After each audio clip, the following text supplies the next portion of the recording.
दूसरी तरफ हम लोग यूजिन को देखते हैं जो कि खूब मेहनत कर रहा होता है। तो एक्चुअल में जिन्वू को जो लोग भी हेट कर रहे होते हैं यूजिन उन सभी लोगों के खिलाफ कंप्लेन रेज कर रहा होता है और कहता है कि मैं किसी को भी माफ नहीं करूंगा जो लोग भी जिन्वू के खिलाफ हेट बोल रहे हैं। और वो सभी के खिलाफ यूजिन गुस्से में कहता है अगर वो लोग मेरे सामने आके रोएंगे गिड़गिड़ाएंगे तब भी मैं उन लोगों को छोड़ूंगा नहीं। उनकी हिम्मत कैसे हो गई। और वो ये सब कुछ काफी देर से कर रहा होता है इसलिए काफी गया होता कहता यार आज तो मैं काफी थक गया हूँ। तभी वहाँ पर जिन्वू आ जाता है अपने शैडो एक्सचेंज स्किल का इस्तेमाल करके। वो यूजिन से कहता है कि शुक्रिया यूजिन इतना तुम हार्ड वर्क कर रहे हो मेरे लिए। यूजिन कहता है हाँ सर। यूजिन अपने मन में सोचते कहता है कि ये हमेशा जब मर्जी आके डिसअपियर हो जाते हैं और जब मर्जी कहीं से भी आ जाते हैं। जिन्वू से पूछता है वैसे सब कुछ ठीक तो है ना। यूजिन कहता है हाँ सर सब कुछ ठीक है पर आप इतने अजीब से क्यों दिख रहे हैं। जिन्वू उसको बताता है कि मैं डायरेक्टली गेट से आया हूँ और तुमने कहा था कि हमको थोड़े बहुत पैसों की जरूरत है गिल्ड को स्टार्ट करने के लिए है ना ये लो।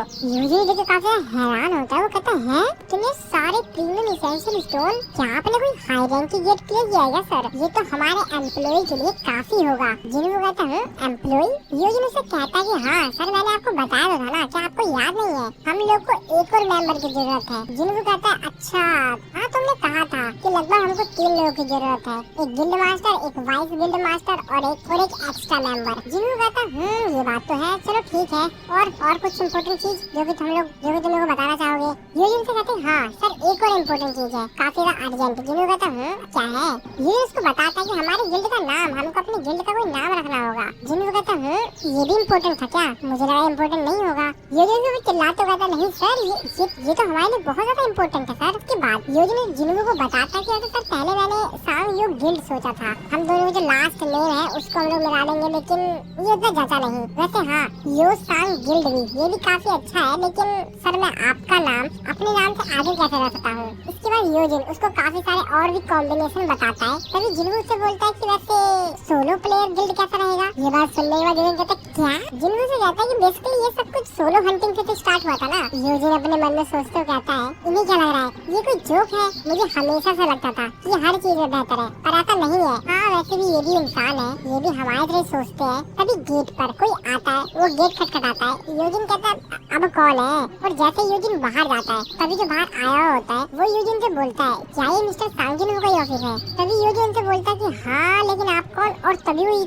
देख के काफी हैरान होता कहता है मिस चाइन आप। तो एक्चुअल में यहाँ पर मिस चाइन आई हुई होती है। वो भी कहता है मिस चाइन आप यहाँ पर क्या करने आई हैं। मिस चाइन से कहती है कि वैसे मैं यहाँ पर तुम्हारा गिल्ड ज्वाइन करने के लिए आई हूँ। इसके बाद ये लोग आपस में बात करने लग जाते हैं फिर से। जिन्वू मिस चाइन से पूछता है कि मैं आपसे दोबारा पूछना चाहूंगा वैसे आप यहाँ पर क्या करने के लिए आई हैं। मिस चाइन से बोलती है क्या तुमने सुना नहीं जो मैंने बोला था अभी मैं तुम्हारा गिल्ड ज्वाइन करना चाहती हूँ। ये बात सुन के जिन्वू थोड़ा सा कंफ्यूज होता है। वो अपने मन में सोचते कहता है कि मैं काफी ज्यादा कंफ्यूज हो रहा हूँ आखिरकार यहाँ पर चल क्या रहा है। जिन्वू मिस चाइन से पूछता है कि वैसे क्या आपको मिस्टर गो ने भेजा है ये सब करने के लिए। मिस चाइन उसको मना करते हैं। वो कहते हैं कि वो मुझे क्यों भेजेंगे। जिसके बाद जिन्वू से पूछता है कि क्या आपको मिस्टर चोई ने अपने हंटर गिल्ड से निकाल दिया है। मिस चाइन कहते हैं नहीं। जिन्वू पूछता है कि फिर आप क्यों ज्वाइन करना चाहते हैं हमारे सोलो प्लेयर गिल्ड को। जिन्वू के गिल्ड का नाम सुनकर मिस चाइन कहते हैं क्या तुम्हारे गिल्ड का नाम सोलो प्लेयर गिल्ड है। जिन्वू कहता है कि हाँ क्यों इस नाम में कोई प्रॉब्लम है क्या। वाइस गिल्ड मास्टर और मैंने हम दोनों मिलकर इस नाम को सहमति दी है।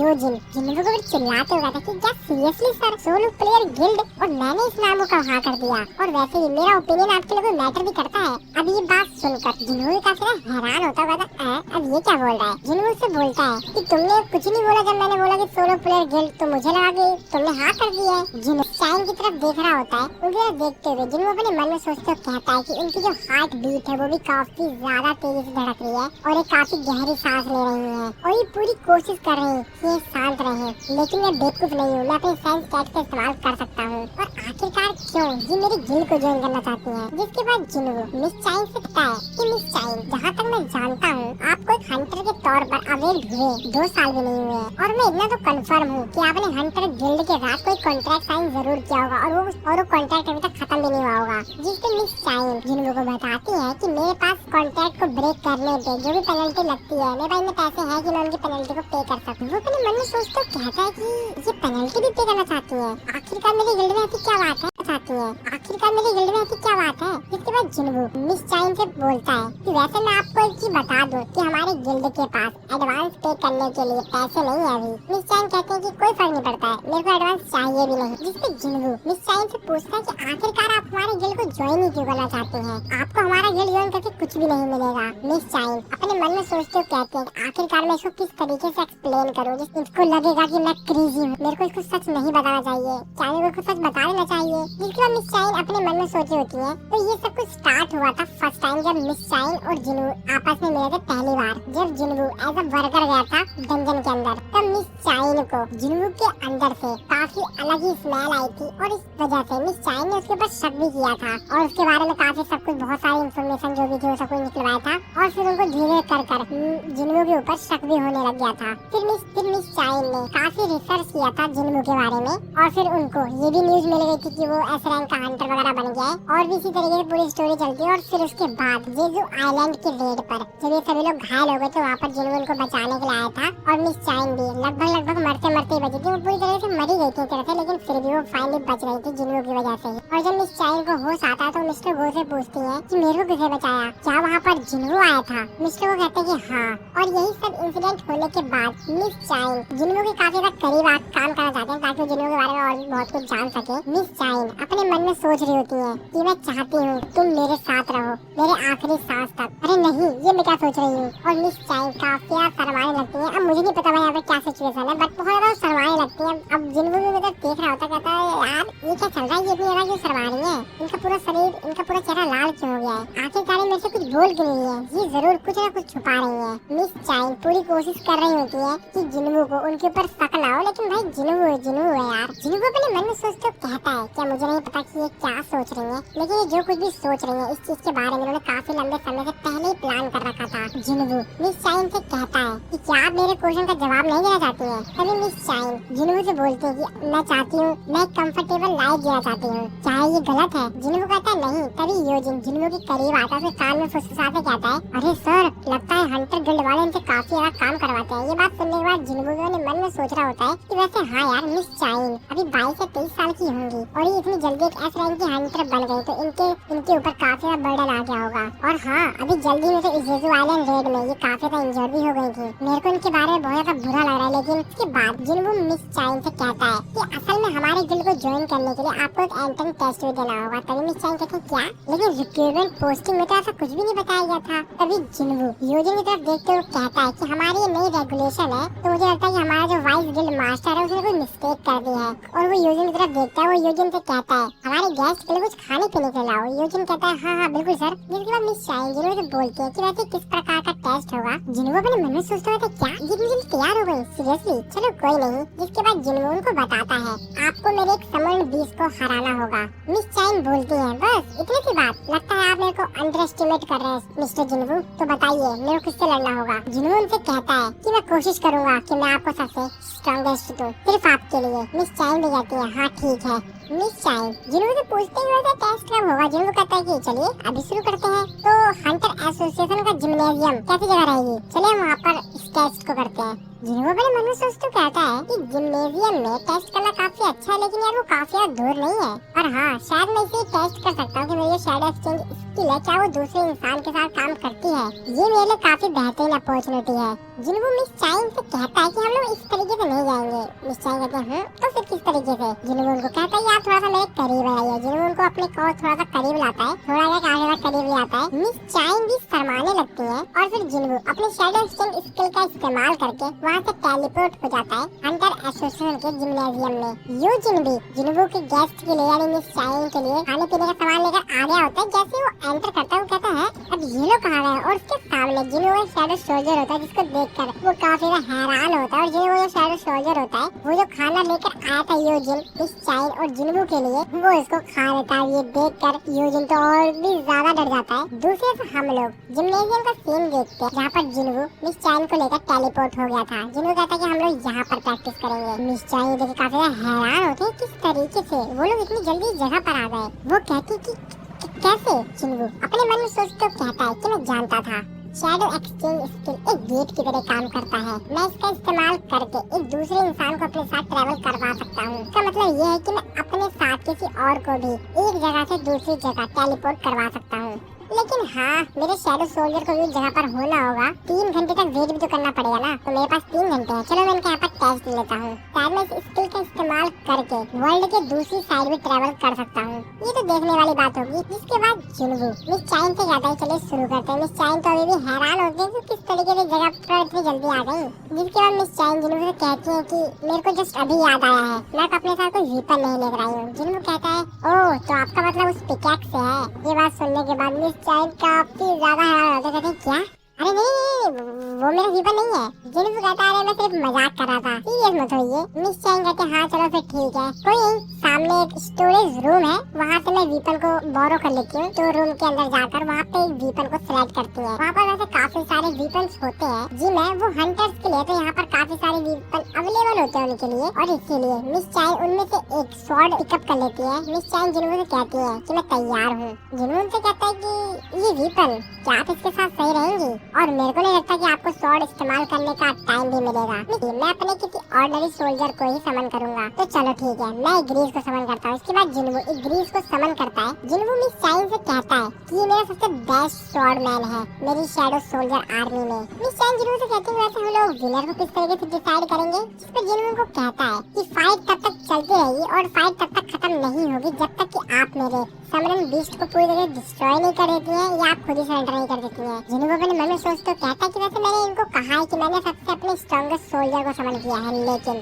अगर मैंने बेरू को समन कर लिया होता तब तो इनके लिए काफी ज्यादा मुश्किल हो जाती। चलो मुझे लगता है कि अब शुरू करना चाहिए। जिसके बाद जिन्वू मिस चाइन से कहता है कि चलो शुरू करते हैं। मिस चाइन भी रेडी होती है। जिन्वू मिस चाइन से कहता है कि आप थोड़े समय के लिए उधर उड़ जाएंगे और फिर वो ग्रीस को अपने इन्वेंटरी में से निकाल के एक स्वॉर्ड देता है और उसे कहता है कि तुम इसका इस्तेमाल करो। फिर जिन्वू मिस चाइन से कहता है कि चलो ठीक है, टेस्ट को शुरू करते हैं। मिस चाइन भी रेडी रहती है और फिर ग्रीस और मिस चाइन के बीच में फाइट स्टार्ट होती है। जिन्वू अपने मन में सोचता रहता है जितना मैंने एक्सपेक्ट किया था ये तो उससे ही फास्ट है। अगर कोई ऑर्डिनरी इंसान हो तो वो तो मारा जाएगा अगर ग्रीस ने अपनी ताकत दिखा दी। चलो देखते हैं हंटर एसोसिएशन में हम लोग मिस्टर गो को देखते हैं जो कि अपना काम कर रहे थे। तभी उनको कुछ सुनाई देता है। वो अपनी खिड़की से देखते हैं तो उनको जिम्नेजियम का लाइट जलती दिखाई देती है। कहते हैं जहाँ तक मेरे को याद है जिम्नेजियम किसी ने आज के लिए रिजर्व नहीं कर रखा था। इसके बाद वो फोन लगा के अपने एक असिस्टेंट से बोलते हैं कि जिम्नेजियम के अंदर की इंटरनल जो सीसीटीवी है उसका मेरे को एक्सेस दो। मिस्टर गो जब देखते हैं कहते हैं क्या वैसे ये दोनों यहाँ पर कब आ गए? और फिर मिस्टर गो को याद आता है ओ तो ये बात है। तो यहाँ पर उनको याद आता है कि जरूर जब मैंने मिस चाइन को बताया कि वहाँ पर जिन्वू लोगों की मदद करने के लिए आया था तो जरूर मिस चाइन उनसे इम्प्रेस हुई होंगी। चलो कोई नहीं। जिसके बाद मिस्टर को अपने असिस्टेंट से कहते हैं कि मैं माफी चाहूंगा लेकिन क्या तुम सिक्योरिटी कैमरास को जिम्नेजियम के अंदर जो उनको बंद कर दोगे? जिसको कहता है लेकिन सर मिस्टर को उससे कहते हैं आज इंस्पेक्शन डे और इसीलिए उसको बंद कर दो। जिसको कहते हैं ठीक है सर। फिर से हम लोग जिम्नेजियम के अंदर का सीन देखते हैं। मिस चाइन ने ग्रीस के ऊपर अटैक करके उसको थोड़ा सा घायल कर दिया होता है। मिस चाइन जिन्होंने उसे कहते हैं कि तुम कहा था कि ये तुम्हारा चौथा स्ट्रॉन्गेस्ट सोल्जर है तो क्या तुम बाकियों को यहाँ पर समन करोगे? जिन्होंने कहता है लेकिन आप घायल हो सकती हैं।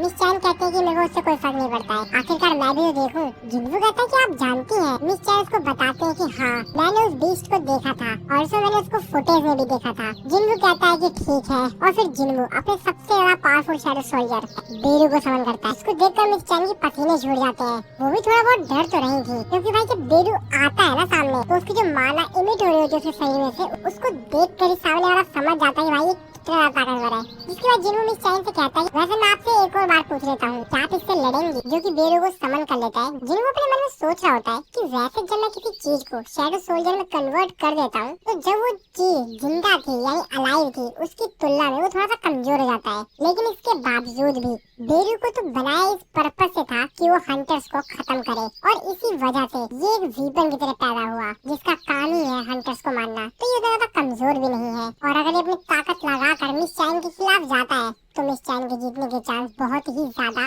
जिन्वू क्या कुछ बोल रहा तभी बेरू बीच में बोलता है और वो बोलता है कि मेरे आका मेरे को इस इंसान के साथ क्या करना है? जिन्वू उसको कहता है कि तुमको इसको हराना है लेकिन एक बात का याद रखना कि उनको किसी भी प्रकार से चोट नहीं लगनी चाहिए। बेरू जिन्वू से कहता है कि जैसे आपकी इच्छा मेरे आका। बेरू काफी ज्यादा तेजी चिल्लाता है और वो इतनी ज्यादा तेजी चिल्लाता है कि उसकी आवाज से ही जिम्नेजियम के अंदर जितनी भी लाइट्स लगी होती है पूरी पूरी क्रैक हो जाती है और आसपास और भी काफी चीजें टूट जाती हैं, जिसको देखकर मिस चाइन काफी ज्यादा हैरान होती है। मिस चाइन अपने मन में सोच रही होती है, ओह तो ये वही है जिसके खिलाफ जिन्हों लड़ा था, ये तो बहुत ज्यादा ताकतवर है। कि उस मिस चाइन अपने मन में सोच रही होती है कि अब मेरी बारी है, मेरे को अपनी आंखें खुली रखनी चाहिए। और ऐसा वो सोच रही होती है उससे पहले बेरू काफी तेजी से मिस चाइन के पीछे आता है। मिस चाइन अपनी स्वॉर्ड लेती है और उसके ऊपर अटैक करती है, लेकिन बेरू उनके अटैक को रोक लेता है, जिसको देखकर मिस चाइन काफी ज्यादा हैरान होती है। बेरू कहता है, बेरू अपने मन में सोच रहा होता है कि मेरे आका ने यानी मेरे किंग ने मेरे को एक कमांड दिया था कि तुम्हें इसको हराना है बिना इसको नुकसान पहुंचाए। तो असल में मेरे को इसको ये दिखाना है कि आखिरकार मैं कितना ज्यादा ताकतवर हूँ और इसको हराना भी है बिना इसको नुकसान पहुंचाए। ये तो बहुत ही सिंपल टास्क है ना। मिस चाइन उससे तलवार छुड़ाते और फिर से उसके ऊपर काफी तेजी से अटैक करते हैं, लेकिन फिर से वो डॉज कर लेता है। मिस चाइन अपने मन में सोच रही होती है कि अभी तक मैंने हार नहीं माना है और वो काफी तेजी से बेरू के ऊपर अटैक करते हैं और हर तरफ से उसके ऊपर अटैक करते हैं, लेकिन बेरू उनके सारे अटैक से बच रहा होता है। मिस चाइन अपने मन में सोचते हुए कहते हैं कि कैसे, ऐसा तो हो ही नहीं सकता, ये मेरे सारे अटैक्स को डॉज किस प्रकार से कर ले रहा है, ये मेरे से काफी ज्यादा दूर है और ये अपने पैरों को हिला तक नहीं रहा है और इसके बावजूद भी मेरे सारे अटैक्स को डॉज कर ले रहा है। तभी बेरू मिस चाइन के पास आता है और बहुत तेजी चिल्लाता है और मिस चाइन उसकी आवाज से पीछे हो जाती है। जिन्हू जो कि दूर खड़ा होकर ये सब कुछ देख रहा होता है, वो अपने मन में सोचते हुए कहता है कि ऐसा लगता है कि सब कुछ डिसाइड हो चुका है। जिसके वजह मिस चाइन से कहता है कि आप सेटिस्फाई तो है ना, या आपको अभी और भी लड़ना है। लेकिन मिस चाइन कहते हैं कि नहीं, अभी मेरे को और लड़ना है, मेरे अंदर अभी भी ताकत है कि मैं इससे लड़ सकूं। जिन्हों अपने मन में सोचते कहते क्या आखिरकार सोच क्या रही है, मुझे नहीं पता कि ये क्या सोच रही है और वैसे भी लड़ने की सोच ही क्यों रही है, बल्कि इनको तो रियलाइज हो चुका है कि इनके और बेरू के बीच में कितना बड़ा स्ट्रेंथ का डिफरेंस है। लेकिन फिर भी बेरू मेरे जो अदर शैडो सोल्जर्स हैं उनसे काफी ज्यादा अलग है, क्योंकि इसके पास इंटेलिजेंस है, ये अपने दिमाग का इस्तेमाल कर सकता है, लेकिन ये किलिंग मशीन भी है। लेकिन इसके बावजूद भी इसने अपने ऊपर कंट्रोल किया और वो उनको खत्म करने की कोशिश नहीं कर रहा है, क्योंकि इसका जो मेन लक्ष्य है वो तो खून का प्यासा है। ये सामने वाले तो उसका काम है निपटाना, लेकिन ये फिर भी कंट्रोल कर रहा है और मिस चाइन को ज्यादा नुकसान नहीं पहुंचा रहा है। अब मुझे नहीं मालूम ऐसा क्यों कर रही है, शायद इनके पास इनका खुद का रीजन हो, लेकिन मैं आशा करता हूँ कि कोई गलत कदम ना उठा ले। मिस चाइन पता नहीं अपने दिमाग में क्या सोच रही होती है और वो बेरू की तरफ ही देख रही होती है। तभी बेरू को एक इंस्टिंक्चुअल वार्निंग आती है। बेरू मिस चाइन की तरफ देखते हुए कहता है कि तुम्हारी हिम्मत कैसे हुई। बेरू काफी तेजी से मिस चाइन की तरफ जाता है, उनके ऊपर एक अटैक करता है, लेकिन मिस चाइन उसके उस अटैक से बच जाते हैं। लेकिन बेरू का ये जो अटैक होता है वो काफी ज्यादा पावरफुल होता है और जमीन में पूरी जमीन ही फट जाती है एक्चुअल में, और पूरी चारों तरफ वाइट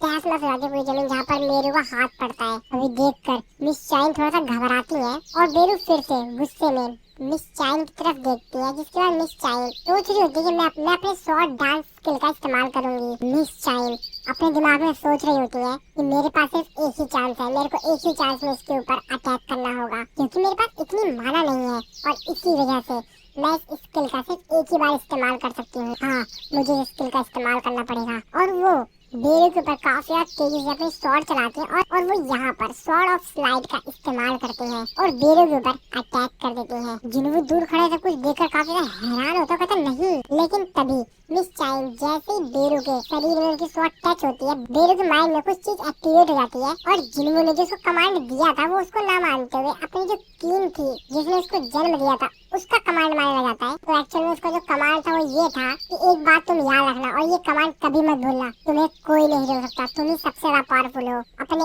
एनिमी को खत्म कर दो और ये जो गर्ल है ये तुम्हारी एनिमी है। और इसीलिए बेरू मिस चाइन के ऊपर काफी ज्यादा तेजी से अटैक करता है, लेकिन जिन्हू बेरू के ऊपर चिल्लाता है कि रुको और काफी ज्यादा तेजी जाता है और बेरू के उस अटैक को रोक लेता है अपने हाथों से और उसको पीछे हटने के लिए कहता है। जिन्हू उससे कहता है कि मैं तुमसे कहा था ना कि रुको। जिन्हू बेरू के ऊपर गुस्सा आता है, जिसके बाद वो यहाँ पर मिस चाइन से पूछता है कि आप ठीक है। मिस चाइन कहती है हाँ मैं ठीक हूँ। बेरू जो कि थोड़ा दूर चला जाता, तो यहाँ पर जिन्हों ने जब उसको पकड़ा था उसके अटैक को डॉज किया था तो उसको थोड़ा दूर कर दिया था उसको मिस चाइन से, जो कि जिन्हों से माफी मांगता है, उससे कहता है कि मेरे किंग मेरे को माफ कर दीजिए। जिन्हों कहता है क्या ये जिन्हों मिस चाइन से कहता है कि आखिरकार आप अपने आप को इतना पुश क्यों कर रही थी, आपको इतना सब कुछ करने की जरूरत नहीं थी, आपको हमारे गिल्ड को ज्वाइन करने के लिए इतनी ज्यादा कोशिश करने की जरूरत नहीं थी। मिस चाइन जिन्हों कुछ भी रिप्लाई देती है, जिन्हों उनसे आगे कहता है कि सिर्फ एक टेस्ट ही तो था ना, एक नेमलेस गिल्ड का एक एंट्रेंस टेस्ट, आपको इतना कुछ करने की जरूरत नहीं थी और आपके जैसे हंटर को अपनी लाइफ को इस चीज के लिए रिस्क में नहीं डालना चाहिए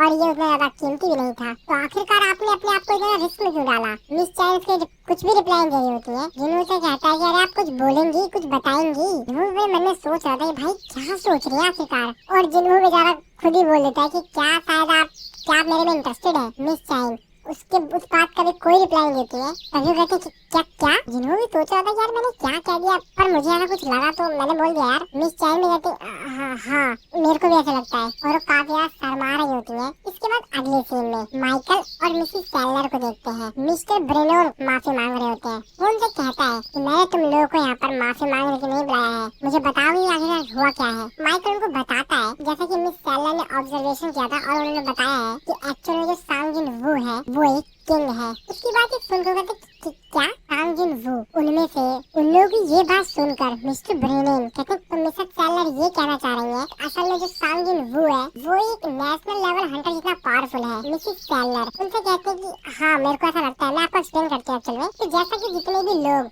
अवेक्ड होते हैं उनकी जो एक्चुअल में पावर होती है वो एक दूसरे साइड से आती है जिसको कि हम लोग कहते हैं अदर साइड, और उन दोनों पार्टीज के बीच में जो कनेक्शन होता है उस कनेक्शन को मैं सेंस कर पाती हूँ। वैसे जो दूसरी साइड से फोर्स आती है वो काफी ज्यादा इंटेंस होती है, लेकिन जो कुछ अवेक्ड लोग होते हैं उनमें से ब्लाइंडिंग लाइट आती है, और यूजुअली मैं उन टाइप्स के लोगों को किंग कहती हूँ। लेकिन इस केस में यानी जिन्हों के केस में मेरे को ऐसा कोई कनेक्शन दिखाई नहीं दिया। और दूसरी बात, जब मैंने उसकी आंखों में देखा तो उसकी जो अंदर डार्कनेस थी वो मुझे उल्टा ही देखने लग गई, और वो ऐसा बताते हुए काफी ज्यादा डर रही होती है। वो आगे बताती है कि वो अपने आप में ही डार्कनेस है। वो कहते हैं क्या डार्कनेस, तो आप ये कहना चाहते हैं कि जिन्वू एक एविल है। वो कहती है अरे नहीं मैंने ऐसा कुछ कहने की कोशिश नहीं की है। इससे कोई भी फर्क नहीं पड़ता कि वो एक अच्छा इंसान है या बेकार इंसान है। मैं सिर्फ आपको उसकी पावर के बारे में बता रही हूँ। उसकी पावर क्या है उसके बारे में सिर्फ। जिन्वू अपनी ताकत को एक दूसरी जगह से ही लेता है। जैसे बाकी सभी जो लोग होते हैं वो अपनी पावर्स को कहीं और से लेते हैं, उनके बीच में कनेक्शन होता है, लेकिन उसकी स्ट्रेंथ उसकी खुद की स्ट्रेंथ है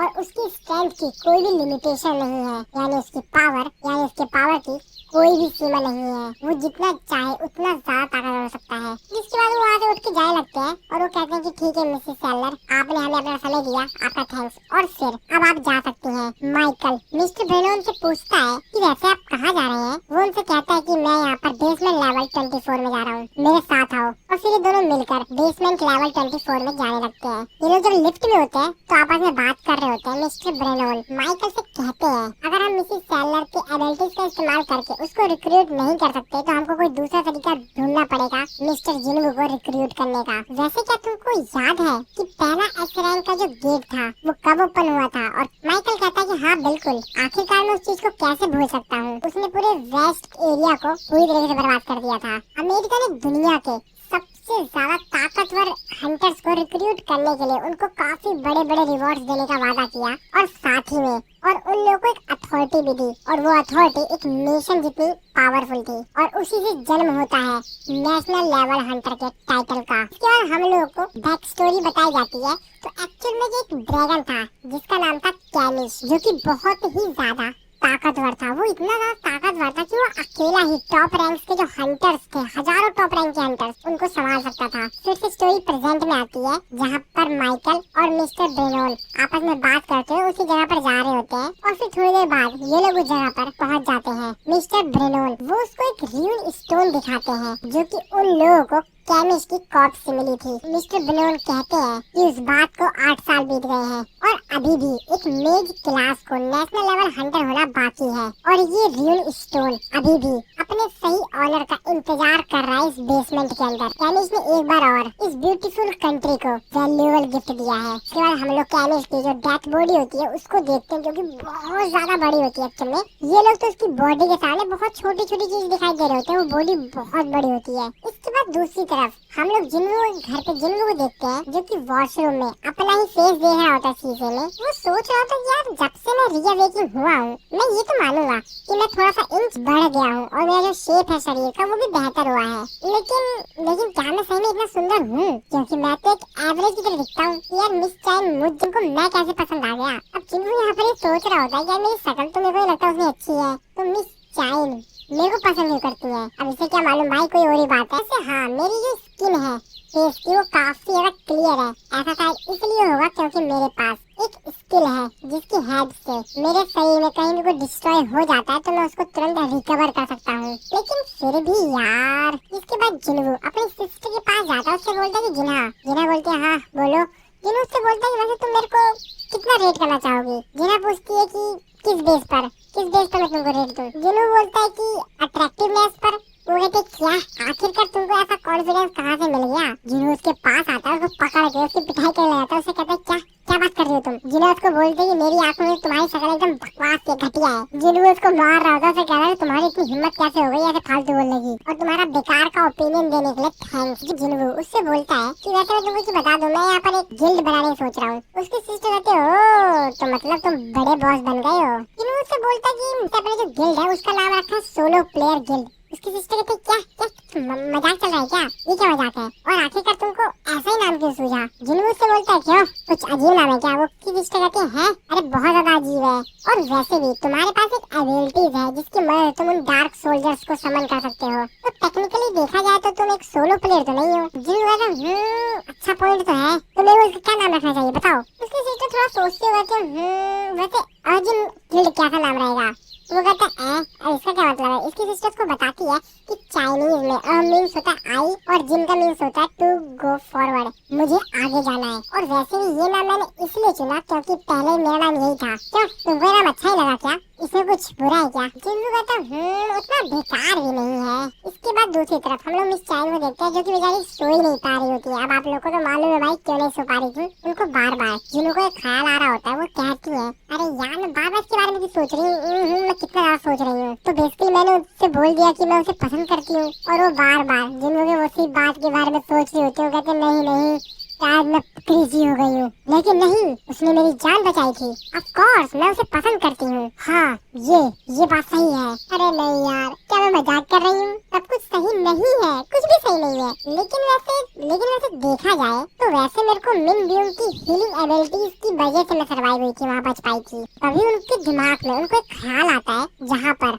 वो मिस्टर ब्यूम से मिलती है। मिस्टर ब्यूम उससे कह रहे होते हैं कि प्लीज तुम जिन्हू को बता देना कि वो सावधान रहे उन पावर से जो उसके अंदर है। तभी मिस चाइन की आंखें से खुलती है। मिस चाइन कहती है ये क्या था। मेरे को याद है कि मैंने मिन ब्यूम को देखा। तो इस एपिसोड की शुरुआत में हम लोग नाइट गिल्ड को देखते हैं। नाइट गिल्ड का जो गिल्ड मास्टर होता है उसके पास उसका असिस्टेंट आता है। वो उसको बताता है कि बॉस कल एक नया गेट अपीयर हुआ है और वो हम लोगों के लिए काफी डिफिकल्ट है, और इसी वजह से हमको उस गेट का एंट्री परमिट नहीं मिला। और हंटर एसोसिएशन के अकॉर्डिंग उस गेट की जो रैंक है वो बहुत ही ज्यादा हाई है। गिल्ड मास्टर उससे कहता है कि क्या वो ऐसा रैंक क्या उससे ज्यादा है। वो उसको बताता है कि नहीं, लेकिन उन्होंने बताया था कि एक टॉप टायर ए रैंक का गेट है। गिल्ड मास्टर कहता है हमारी गर्दन में कितना दर्द हो रहा है, अगर हम लोग केयरफुल नहीं रहे तो हम सभी यहीं पे मारे जाएंगे। जिस पर उसका असिस्टेंट कहता है कि हम लोगों के पास तो इतनी ज्यादा मैन पावर भी नहीं है कि हम एक स्ट्राइक स्क्वाड बना पाए ए रैंक के गेट के लिए भी। लेकिन हम लोग इस कंट्री की जो 5 मेजर गिल्ड्स है उनमें से एक गिल्ड है, तो अगर हम लोग इस चीज को क्लियर करने में फेल हो जाते हैं तो लोग हमारे बारे में बात करना स्टार्ट कर देंगे। जिसके बाद सुनकर गिल्ड मास्टर कहता है कि असली प्रॉब्लम तो ये है कि ज्यादातर लोगों को ये लगता है कि ए बी सी डी और ई रैंक ये सारे के सारे जो रैंक है वो सेम है। ये बात सुनने के बाद वो कहता है क्या, और हमारी संख्या और कैपेबिलिटी की बात की जाए तो हमारे जो ए रैंक के हंटर्स हैं और जो बाकी मेजर गिल्ड के ए रैंक के हंटर्स हैं उनसे वो लोग कम नहीं है। बस फर्क ये है कि हमारे पास कोई एस रैंक का हंटर नहीं है, और यही सबसे बड़ा सिरदर्द है। तभी पीछे से आवाज आती है और वो बंदा बोलता है तो हम दूसरे गिल्ड के साथ गठबंधन क्यों नहीं बना लेते हैं। तुम्हें क्या लगता है कि दूसरा गिल्ड इसी तरीके से एग्री कर देगा। हम लोग दूसरों से हेल्प मांगेंगे क्या सिर्फ इसीलिए क्योंकि हम लोगों को लगता है कि हम लोग गेट को अपने दम पर क्लियर नहीं कर सकते। तो कैसा रहेगा कि हम किसी इंडिविजुअल को ले एक गिल्ड की जगह पर। तो एक्चुअल में यहाँ पर जो बातें बोल रहा होता है वो एक ए रैंक का हीलर जैंग होता है, जिसपे उनका जो बॉस होता है वो बोलता है कि हम एक टॉप टायर ए रैंक की बात कर रहे हैं, और आखिरकार किस तरीके से एक सिंगल हंटर इतना बड़ा डिफरेंस पैदा कर पाएगा ये तो बहुत ही ज्यादा मुश्किल है। लेकिन तभी उसको याद आता है 1 मिनट, वो बोलता है कहीं तुम, जिस पर ए रैंक का हीलर बोलता है हाँ मैं उससे की बात कर रहा हूँ, आपने सही समझा। जिसे वो गिल्ड मास्टर लगा तो तुम जिन्हू की बात कर रहे हो। अगर अगर हम दूसरे बड़े गिल्ड के साथ गठबंधन करते हैं तो हमारे नाम पर बुरा असर पड़ेगा, लेकिन अगर हम लोग सांग जिनवू के साथ उसको अपने फोर्स में ज्वाइन करवाते हैं, उसके साथ ज्वाइन करते हैं, तो लोग हमको ज्यादा जानेंगे। प्लस हम लोगों के पास काफी अच्छा मौका रहेगा कि हम लोग किसी भी खतरनाक रेड को अच्छी तरीके से सेफली क्लियर कर पाए। पर वैसे सांग जिनवू इस समय पर कर क्या रहा है, जिस पर उनका जो एम्प्लॉय होता है उसको बताता है कि उसने जल्द ही में अभी जो मिडल हाईवे पर एक बहुत बड़ा गेट ओपन हुआ था उसको अकेले दम पर ही क्लियर कर दिया। वैसे बॉस, क्या आप उससे मिलना चाहेंगे? क्या मैं उसको आपको कांटेक्ट इन्फॉर्मेशन दूं? जिस पे उसका बॉस उसको कहता है, अरे नहीं, इतनी ज्यादा बेवकूफी नहीं, इतने बड़े इम्पोर्टेंट मैटर को फोन पर हैंडल करना ये सिर्फ एक बेवकूफी होगी। तो चलो उसके घर चल के उससे सामने बात करते हैं। दूसरी तरफ हम लोग जिन लोगों को देखते हैं जो कि अपने गिल्ड में बैठा हुआ होता है, वो योजिन को बता रहा होता है कि मैंने अपने गिल्ड का नाम सोचा है अर्जुन गिल्ड, कैसा रहेगा? जिस पर योजिन उससे कहता है कि सर, ये तो काफी बेहतरीन नाम लग रहा है, तो चलो हम लोग इसी नाम को अपने गिल्ड का ऑफिशियल नाम बना देते हैं। पर योजिन तो अपने मन में कुछ और ही सोच रहा होता है। वो कहता है कि यार इसका कुछ भी नाम रख भाई, कुछ भी नाम रख, लेकिन सोलो प्लेयर गिल्ड इसके अलावा कुछ भी नाम चलेगा। जिनको कहता है कि ठीक है, तो हम लोग इसी नाम को कंफर्म करते हैं और अब हमको एक लास्ट फाउंडिंग मेंबर को रिक्रूट करना होगा, है ना? तो ये कहता वैसे आपका कल मिस चाइन के साथ क्या हुआ? वो नहीं करेगा हमको ज्वाइन? जिनको कहता है कि मुझे नहीं लगता कि मिस चाइन हमारे गिल्ड के लिए फिट होंगी, और वैसे भी वो नहीं है जिनको मैं ढूंढ रहा था। योजिन अपने मन में सोच रहा था क्या वो एक एस रैंक की हंटर है, वो यंग है और उनके पास ग्रेट परफॉर्मेंस रिकॉर्ड है, वो दिखने में भी काफी बेहतरीन है। अब मिस चाइन से बेहतर कैंडिडेट कौन होगा? उसके बाद योजिन जिन्हों से बोलता है कि सर, वैसे आप किस प्रकार का इंसान ढूंढ रहे हैं?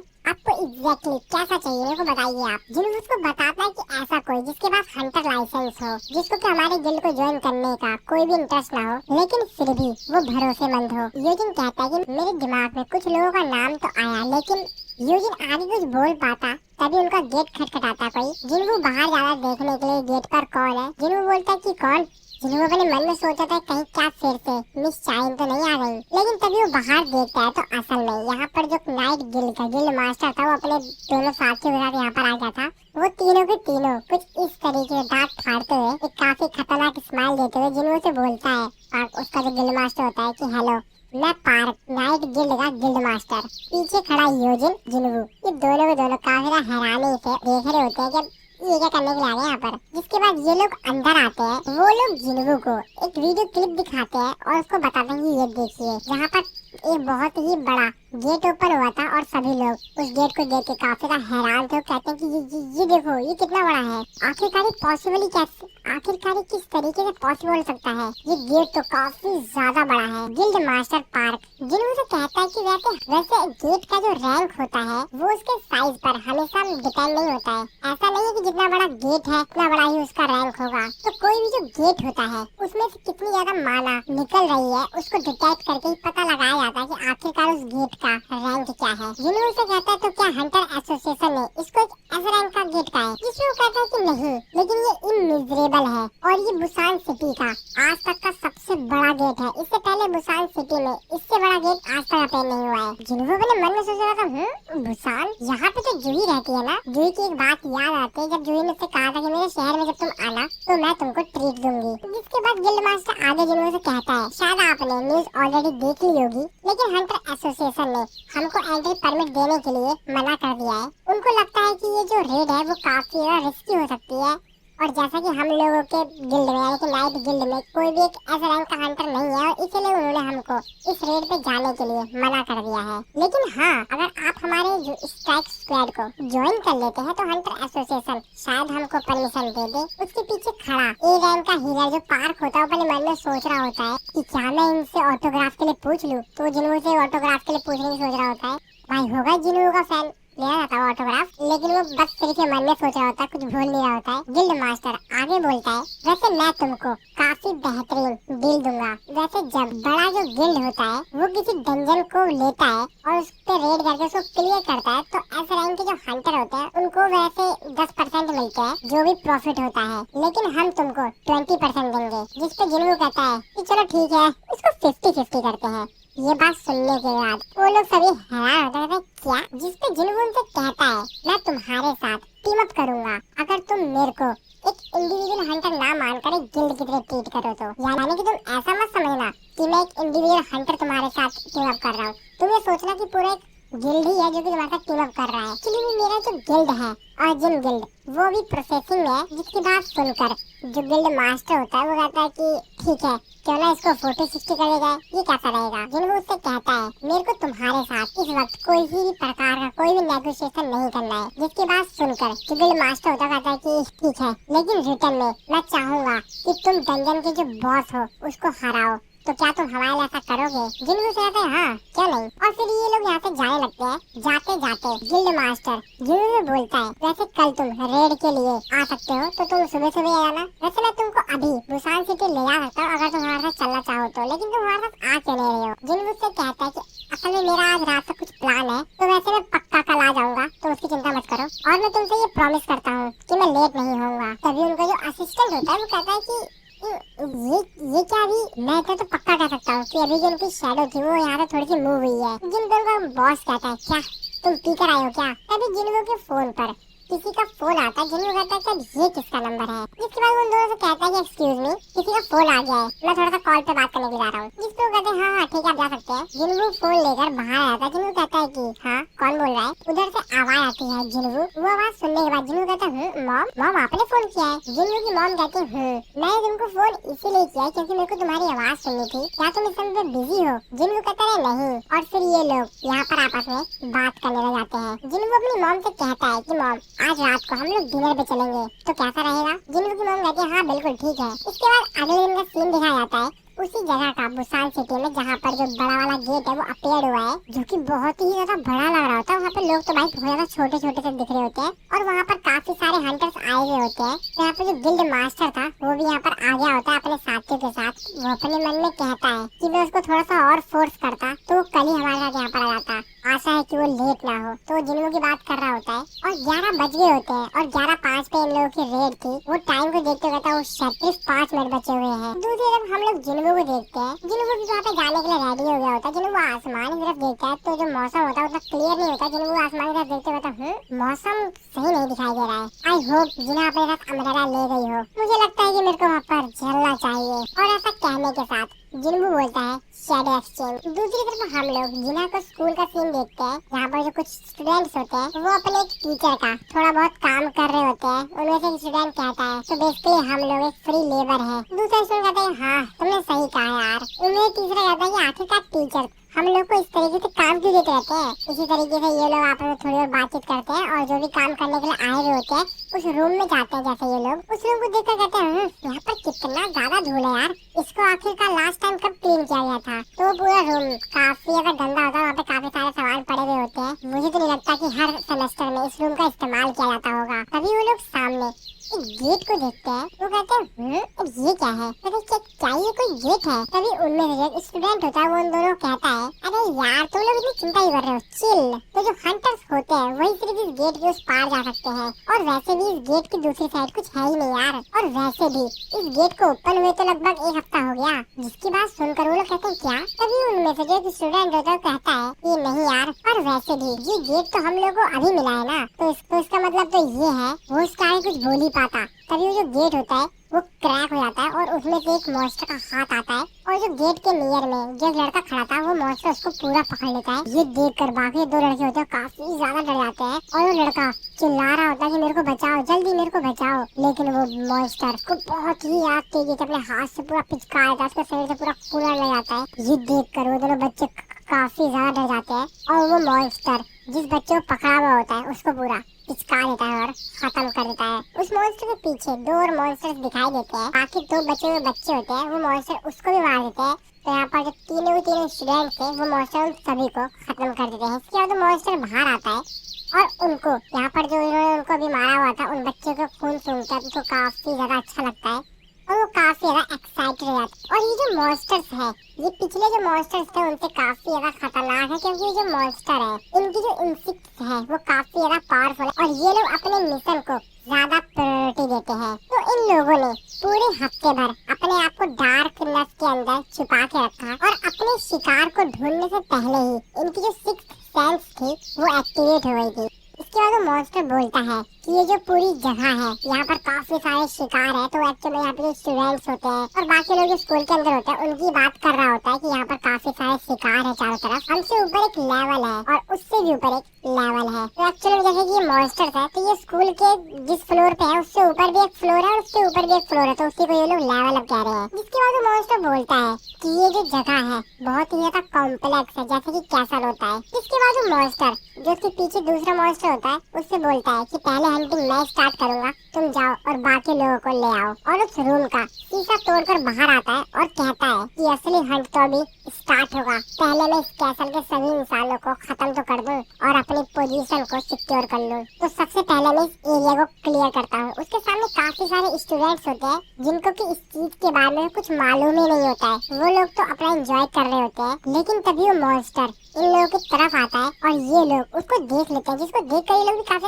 हैरान होते हैं। और तभी जो मॉन्स्टर होता है वहाँ पर एक स्टूडेंट का ग्रुप होता है उसके ऊपर अटैक कर देता है। दूसरी तरफ हम लोग उसी गेट को देखते हैं जहाँ पर जिन्हों को जाना था, जो कि बहुत बड़ा गेट ओपन हुआ था। तो जिन्हों भी उस जगह पर पहुँच जाता है, उसको देखने का जिन्हों कहता रियल लाइफ से तैयारी वाला गेट बहुत ज्यादा बड़ा है। वो यहाँ पर चारों तरफ अपनी नजरें घुमाता है तो सामने वो देखता होगा तो ये हॉलिंग टीम है और दूसरी तरफ है माइनिंग टीम और बाकी इधर है काफी सारे हंटर्स, स्ट्राइक स्क्वाड। तो यहाँ पर टोटल 13 ए रैंक और बी रैंक के हंटर्स हैं। अच्छा, तो इन लोगों के पास वैसे काफी सारे ए रैंक के हंटर्स हैं। एक ऐसा गिल्ड जिसके पास सबसे ज्यादा ए रैंक के हंटर्स हैं। जिन्होंने ये सब कुछ सोच ही रहा होता है तभी पीछे जिन्हों की आवाज आती है, जिन्हों पीछे देखता है तभी उनमें से जो हंटर होता है वो जिन्हों की तरफ देखते होगा तो मिस्टर जिन्हू आप काफी ज्यादा अमेजिंग है। जीजू आइलैंड के दौरान आपने कितनी अच्छी तरीके से फाइट की।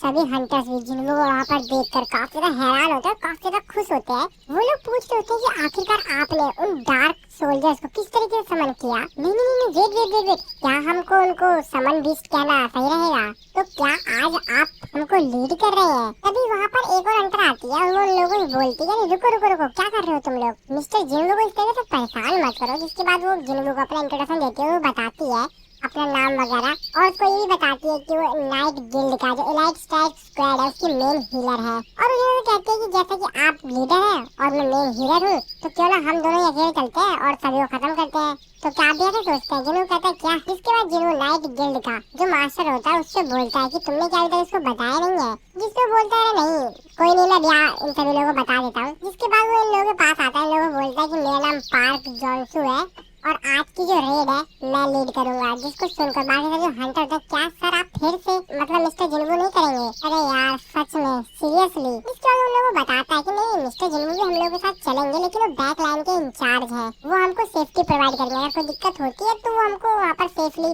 निकाल देंगे वहाँ से। तभी उनमें से जो हंटर होता है वो उससे कहता है क्या तुमको लगता है कि हमको किसी की जरूरत भी है कि हमको प्रोटेक्ट करे? अब ये बात सुनकर जिन्हो का तो मुंह बन जाता है, कहता है ये कौन है? जिसके बाद वो बंदा कहता है कि मिस्टर जिन्हो तो एलाइट स्ट्राइक स्क्वाड के मेंबर भी नहीं है और उनको क्या लगता है कि हम लोग कमजोर हैं। जिसके बाद गिल्ड मास्टर जो होता है वो कहता है कि हमारे जो हंटर है वो बस इस तरीके से बातें कर रहे थे, कोई नहीं यार कोई दिक्कत नहीं है। और वो जिन्हो कहता है कि आप चिंता मत कीजिए, ये लोग कभी कभी थोड़ा बहुत लाइन से बाहर चले जाते हैं, इनकी बात को सीरियस मत लीजिए आप। जिन्हो कहता है तो इसका मतलब ये है कि ये लोग सिर्फ कॉन्फिडेंट है। और वो सभी लोगों से कहता है कि चलो चलते हैं। तो ये करके ये लोग गेट के अंदर चले जाते हैं और इन लोगों की जो रेड है वो यहाँ पे स्टार्ट हो जाती है। इसके बाद हम लोग दूसरी तरफ हंटर एसोसिएशन का सीन देखते हैं, जहाँ पर जो उनका इमरजेंसी कॉल डिपार्टमेंट होता है हंटर एसोसिएशन का, उनके पास एक इमरजेंसी कॉल आती है। तो वहाँ पर जो कॉल पिक करने वाली रिसेप्शनिस्ट होती है कॉल को पिक करती है, कहती है कि हंटर एसोसिएशन की इमरजेंसी कॉल लाइन में आपका स्वागत है, बताइए मैं किस तरीके से आपकी मदद कर सकती हूँ। और उनकी दूसरी तरफ से एक लड़की जो होती है चिल्लाते कहती है हाँ मैं इस समय स्कूल में हूँ। वो कहती है हाँ तो क्या हुआ? जिसके बाद वो बताती है कि यहाँ पर बाहर काफी सारे मॉन्स्टर्स हैं। वो कहते क्या? वो भी अपने मन में सोच रही थी कि मॉन्स्टर बाहर, क्या वहाँ पर कोई डंजन ब्रेक हुआ है?